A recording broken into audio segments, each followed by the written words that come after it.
This is going to be the biggest crash in world history. And the good thing about being older is you have some history behind you. Is you have a football stadium and it starts to fill up with water. Was it one drop at a time? When do the people in the stands find out it's too late? The magic eyedropper that you squeeze out one drop and it doubles in size every minute. And depending on how you calculate the volume of the stadium, it's something like 50 minutes. Right. And this is like a Yankee Stadium size stadium. Right. But to your question, the point at which the people can see the field beginning to fill up with water, and notice that there's going to be a problem, I think it's at 45 minutes. So only 5 minutes to go, that just the infield is covered by like 3 feet of water. And you go from just being able to see a little of it to the entire thing being filled up in just 5 minutes. And the whole point of that is with exponential functions, like so many of the problems we face are, by the time you can actually see the problem, it's way too late to actually avoid it. At that point, your choices are really just about how you're going to manage this thing that's about to slam into you. Got it. So being the old guys, like the story is always the same, like that. What's her name? Cathie Wood from ARK. Yeah. And they all say the same thing. This time it's different. This is the new economy. How many minutes are left? In terms of things like when we're going to have to really deal with the repercussions of the tremendous and excessive amount of debts that we've built up in the system, that are basically, we pulled so much of tomorrow's prosperity into today, stealing it from future generations. We've been trying to avoid those repercussions over the past many decades by money printing and kicking the can as far as we can financially. I honestly think we are in those final 5 minutes. I think we can certainly see the infield is filling up with water. I would say it's more than 3 feet deep at this point. Now, is it going to be 2 years or 10 years? It's probably going to be, I would say, maybe a little closer to 10 than 2, but it could be anywhere in that window. At the end of the day, what's going to happen is going to be a default on our obligations. And the question is, are we going to default because we're just going to stand back and let the debts collapse, which was sort of the deflationary austerity side of things? Or are we going to inflate our way out by just printing so much money to meet the debt obligations, we just kill the currency? And if you had to force me to choose between one of those two, I would pick the latter. I think politically, inflating is always the more preferential way, even though you get to the same destination at the end. Right. So again, there's an advantage of getting older, is all I'm saying. And Jim Rickards and I were just laughing our butts off, going, so we've heard all this before, but we were down to the last 4 minutes. And the question is, are you going to keep doing the same thing? I think that's our question today. But I'll give somebody else some other ideas how bad this is and why being old might be better, is that we are just coming out of the longest bull run in history, 11 years, 2011.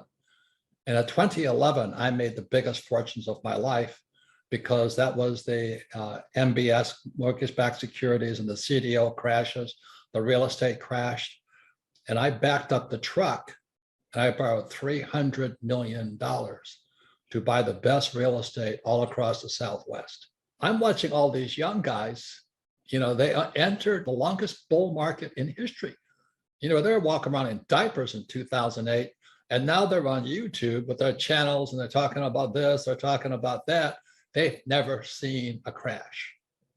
And this is going to be the biggest crash in world history. And these guys are giving advice. So it's my way of saying to your audience, find out how old they were when they were wearing diapers.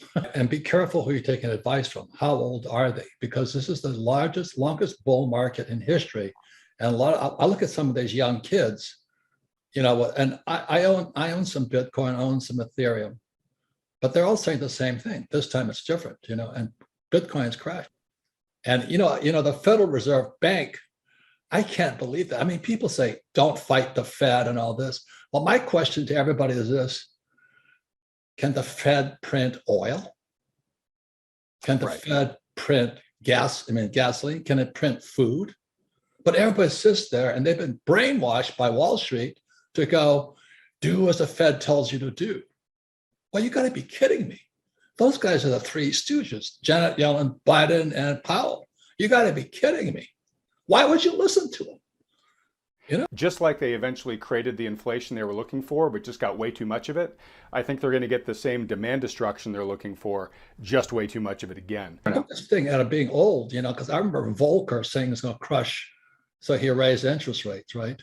So Powell is now channeling the spirit of Volcker. And, when Volcker crushed inflation, debt to GDP was 30%. And today it's 125% if you believe the numbers. Right. So if he channels Volcker, and the other thing about history will tell you this, there's never been a soft landing. It's more Fed talk. I'm just saying, be careful the age of the person you're listening to, because most of these guys on YouTube today were in diapers in 2008. In this market crash, I've made more money in the last 3 years in my whole life. And so that's what I want to talk about with you today, is that there's other ways of looking at investing, but to think that Powell is going to save you when, as you may know, the reverse repo market is running at 2 trillion a day today. Right. 2 trillion a day. And people are listening to Powell? You got to be kidding me. and look at Janet Yellen. Oh my God. I own no stocks, bonds, mutual funds, ETFs. I do not touch paper. I'm not saying that you shouldn't.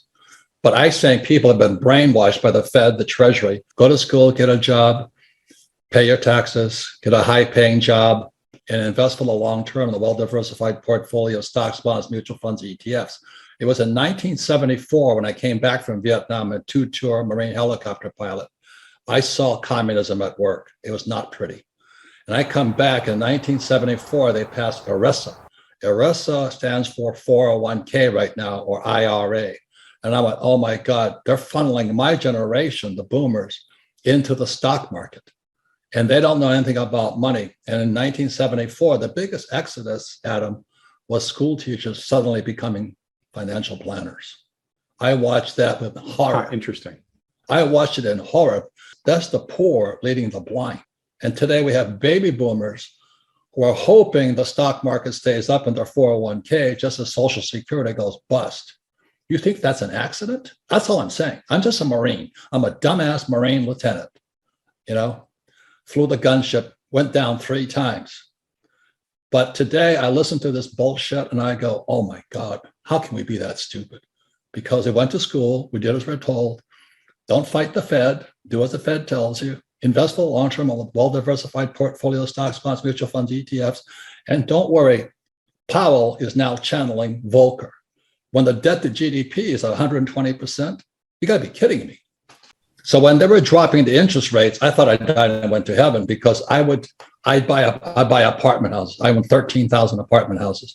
Every time the Fed dropped the interest rates, it jacked the value of my properties up, but I also improved the properties and I refinance out. So today I own no money in any of my properties. 13,000 units, all throwing cash.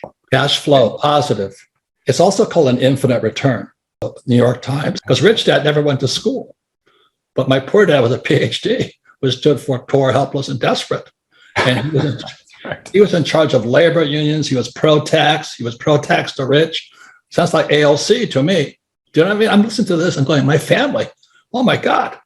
So in 1965, I leave Hawaii. I go to school in New York, and my economics teacher is a West Point graduate who flew B-17s in World War II. And instead of having us read Malthus and Ricardo, and he had us read Marx, Stalin, and Mao. And the theory at military school is know your enemy. So I understand Marx fairly well, the Communist Manifesto, 1848. And so that was 1965, 1966 was my first trip to Vietnam. I'm carrying bombs to Vietnam on a victory ship sailing out of San Francisco Harbor. And then I saw communism first, and I went, oh my God, I could see the future, that we're eventually overrun by communists. And so in 1930, the Frankfurt School out of Germany, which is Marx's institution, sent teachers to Columbia University's Teachers College in 1930. That was stage 1 of communism. And then they had to influence our academics first. And I lost so many friends, and we're all Marine. The saddest days of my life is standing on the deck of my aircraft carrier, and my friends don't come back. You never see them again. Their aircrafts are shot down. They're still MIA. And I get spit on, hit by eggs and all this stuff. But that woke me up, so I started studying more. what is happening in America? So as I said, I use debt now to get rich, and then I invest in hard assets. So that's what we can talk about. My point of view here is, ladies and gentlemen, I would question what you've been taught from school. Is that in a bull market, even idiots feel smart? Because I'm listening to all these idiots, after 2011, the market crashed in '08 because the repo market went bad. And the repo market is the credit of Lehman Brothers and Bear Stearns was bad. And they hammered Bear. Anyway, it's a long story. My friends are all inside that world. But then when it came back out, they just started pumping money, just like you said about Christine Lagarde, to start lying. But they kept printing money. And today we're going to pay that price. They are beginning to bump into some sort of immovable limits here. And again, we'll find out pretty soon whether that prediction is right or not. Debt is tax-free money. So what I did was I rehabbed my apartment, 13,000 of them. I just kept buying more with the cash flow. And I'd refinance out as interest rates dropped. So I'm in good shape now. Then I took them. So I used debt. And I don't flip houses. Remember all those guys were flipping? Oh, everybody flipped. No, they were stupid. When the moment you flip, you have a tax consequence. I never flip. I finance out. That's tax-free money. Not only that, is when I started investing, I had to invest at 12% interest rates. And that's why I said being an old guy has its advantages, because these guys are crying the blues at 5%? Oh, give me a break. You move to Gilligan's Island and play the ukulele or something. Because every time I borrow more money to float my properties, there's 3 types of tax breaks. I got appreciation, depreciation, and amortization. So I zero out. So my cost of money is, my tax on debt is 0, but I don't have any plans on going to jail and dancing the hula for some guy. I'd rather stay out of jail and make money. So let's say I make $1 million. I have to buy a $4 million apartment house. Then appreciation, depreciation, amortization wipes out my income from my business. The Fed cannot print beef, because when Biden took the Keystone XL pipeline off, my oil I was selling from the ground, which is a tax break also, went from $30 a barrel to $130 a barrel. Today it's like $120. Oh my God, this guy Biden is going to bankrupt us. I'm not saying him, but there's somebody who wants to bankrupt, because oil is the lifeblood of civilization. I worked for Standard Oil of California as a tanker officer when I graduated from school.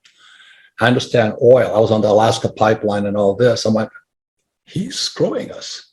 So when he raises inflation, the poor and middle class will go broke. And that was just done as soon as he was being done before he took office. This guy's going to sell America down the drain. I'm not saying it's him, but somebody wants us to go broke. And I'm watching this going, oh my God. So what else so I have oil wells. I get tax breaks for those, because I don't invest in oil stocks. I work for Standard Oil, but I don't invest in Standard Oil. I invest in the oil in the ground. I'm a wildcatter. Everybody says don't do it. I don't recommend it, but I like doing it. My gold mines don't do it. I like doing it. But the biggest thing of all is food. And so my friend, who has a school system in California, he had to run from California because he got tired of being in the People's Republic of California. So he moved to Wyoming and bought this huge ranch. And he says, oh my God, I never knew there was so much money in Wagyu cattle. I went, what? So I was up in Wyoming inspecting this Wagyu bull. And the good thing about it, it's a real Japanese Wagyu bull. There's American Wagyu bulls and Japanese Wagyu bulls. But for some reason, how I stood up on stage the other day, I said, well, I've always wanted to be a Japanese breeding bull. I don't want to own the cattle. I just want to own the semen. Opportunity today than ever before, but not if you've been brainwashed into going to school, getting a job, paying taxes, live debt-free, and invest in the stock market. This bubble right now, Adam, is a bigger bubble than 2008. This is the everything bubble. It's going to be not only stocks, bonds, but also credit. But it's more opportunity is going to come out of it. Well, and I think that's really worth digging into for a second, because you see a massive price correction coming ahead, right? Biggest crash of our lifetimes.